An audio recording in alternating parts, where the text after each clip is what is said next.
नमस्कार दोस्तों, मैं हूं आपका वकील दोस्त एडवोकेट राहुल लखेरा। आज हम एक ऐसे मुद्दे पर बात करने वाले हैं जो भारत में अक्सर लोगों को शिकायत रहती है। आपने सुना होगा कि वकील साहब ने फीस तो ले ली लेकिन काम कुछ नहीं किया, है ना। तो आज हम इसी सवाल का जवाब ढूंढेंगे कि अगर आपका वकील आपके लिए काम नहीं कर रहा तो एक क्लाइंट के तौर पर आप क्या क्या कदम उठा सकते हैं। अक्सर ऐसा होता है कि हम अपने केस के लिए वकील साहब को पूरी उम्मीद के साथ हायर करते हैं, लेकिन फिर कभी फ़ोन नहीं उठता, कभी सुनवाई पर वकील साहब नहीं पहुंचते और कभी कभी तो केस की अपडेट ही नहीं मिलती। कानून में हर समस्या का समाधान है। आज हम जानेंगे कि ऐसे हालात में आपको क्या करना चाहिए। तो तैयार हो जाइए, क्योंकि आज हम सिर्फ समस्या नहीं बताएंगे बल्कि उसका कानूनी और मज़ेदार समाधान भी निकालेंगे। क्या करें जब आपका वकील आपका फ़ोन उठाना बंद कर दे, आपको रिस्पॉन्ड करना ही छोड़ दे। आज हम यही सब समझेंगे। देखिए, सबसे पहले तो घबराना नहीं है। जैसा कि हमारे देश के बहुत से लोग हर छोटी बड़ी बात पर घबरा जाते हैं, लेकिन वकील साहब के काम ना करने पर गुस्सा आना स्वाभाविक है। लेकिन गुस्से में कोई भी गलत कदम उठाने से बचे। हो सकता है वकील साहब किसी और ज़रूरी केस में व्यस्त हो, या व्यस्त होने की एक्टिंग कर रहे हों, या कोई और वाजिब वजह हो। तो वकील साहब से शांति से संपर्क करने की कोशिश करें, उन्हें कॉल करें, मैसेज करें, ईमेल करें, उनसे पूछें कि आपके केस में क्या प्रोग्रेस है। एक बार नहीं, दो बार नहीं, 3 बार पूछें। लेकिन अगर लगातार उनका जवाब नहीं मिल रहा और वो टालमटोल कर रहे हैं तो समझ लीजिए दाल में कुछ काला है। कानून की दुनिया में हर चीज़ सबूतों पर चलती है। आपने वकील साहब को फीस कैसे दी, कितनी दी, कब दी, क्या क्या डॉक्यूमेंट्स दिए, इन सब का रिकॉर्ड होना बहुत ज़रूरी है। जैसे एक सरकारी दफ्तर में बिना फाइल के पत्ता नहीं हिलता, वैसे ही कोर्ट में बिना डॉक्यूमेंट्स के आप कुछ साबित नहीं कर पाएंगे। तो क्या करें? अगर फीस कैश में दी है तो रसीद ज़रूर लें। अगर ऑनलाइन ट्रांसफ़र की है तो उसका रिकॉर्ड रखें। क्या आपने वकील साहब के साथ कोई एग्रीमेंट किया था? उसमें क्या शर्तें थी? क्या फीस स्ट्रक्चर था? वकील साहब से की गई हर बातचीत, चाहे वो ईमेल पर हो या मैसेज पर, उसका रिकॉर्ड रखें। ये सब भविष्य में आपके बहुत काम आ सकता है। अगर मौखिक बातचीत से बात नहीं बन रही तो अब समय आ गया है थोड़ा सीरियस होने का। वकील साहब को एक औपचारिक फॉर्मल नोटिस भेजें। इसमें साफ साफ लिखें कि आप किस बात से असंतुष्ट हैं, उन्होंने ऐसा कौन सा महान काम नहीं किया या किया, और आप उनसे क्या उम्मीद करते हैं। इसमें एक समय सीमा भी तय करें कि इतने दिनों के भीतर वे जवाब दें या काम पूरा करें। अब इसमें क्या लिखें? अपने केस का नाम और नंबर लिखें। आपकी क्या शिकायत है उसका वर्णन करें।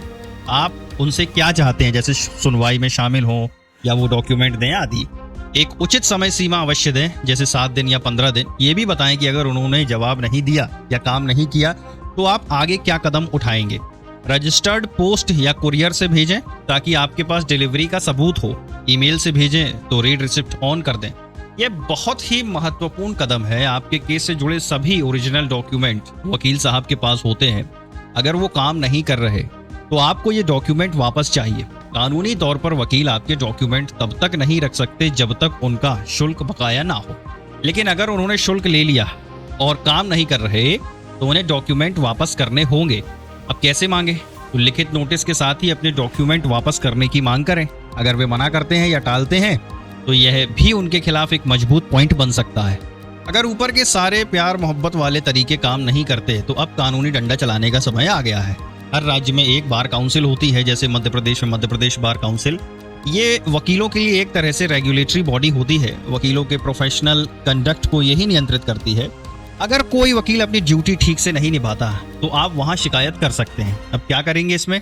बार काउंसिल की वेबसाइट पर जाएं और शिकायत दर्ज करने की प्रक्रिया को देखें। एक लिखित शिकायत तैयार करें जिसमें वकील का नाम, आपका केस, फीस का विवरण, आपने क्या क्या कदम उठाए और वकील द्वारा की गई लापरवाही का पूरा ब्यौरा लिखें। सभी संबंधित डॉक्यूमेंट्स अटैच करें, जैसे फीस की रसीदें, ईमेल, नोटिस की कॉपी वगैरह। बार काउंसिल आपकी शिकायत की जांच करेगा और वकील को अपना पक्ष रखने का मौका देगा। अगर शिकायत सही पाई जाती है तो वकील के खिलाफ कार्रवाई हो सकती है, जैसे सस्पेंशन या लाइसेंस रद्द करना। उपभोक्ता फोरम में भी आप केस दायर कर सकते हैं। बिल्कुल सही सुना आपने। वकील की सेवाएं भी सेवा की श्रेणी में ही आती हैं। और अगर आपको सेवाओं में कमी महसूस होती है तो आप उपभोक्ता फोरम में भी शिकायत दर्ज कर सकते हैं। ये उन लोगों के लिए बहुत मददगार है जिनकी शिकायत फीस वापसी या मुआवजे से जुड़ी हो। तो क्या करें? जिला उपभोक्ता फोरम में शिकायत दर्ज करें। अपनी शिकायत में वकील से हुई नुकसान और मुआवजे की मांग करें। सभी सबूत साथ लाएं।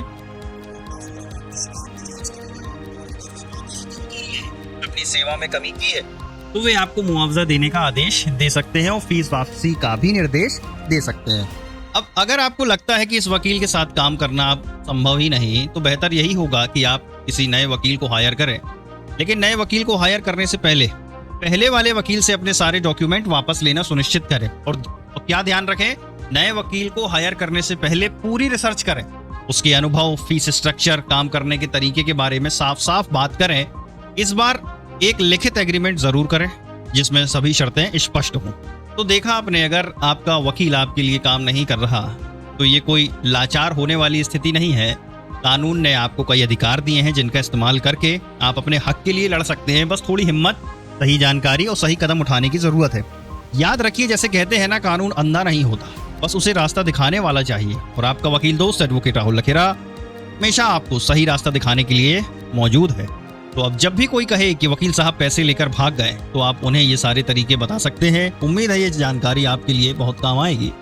मिलते हैं अगले वीडियो में एक नए कानूनी मुद्दे और उसके मजेदार समाधान के साथ। तब तक अपना और अपनों का ध्यान रखें। जय हिंद।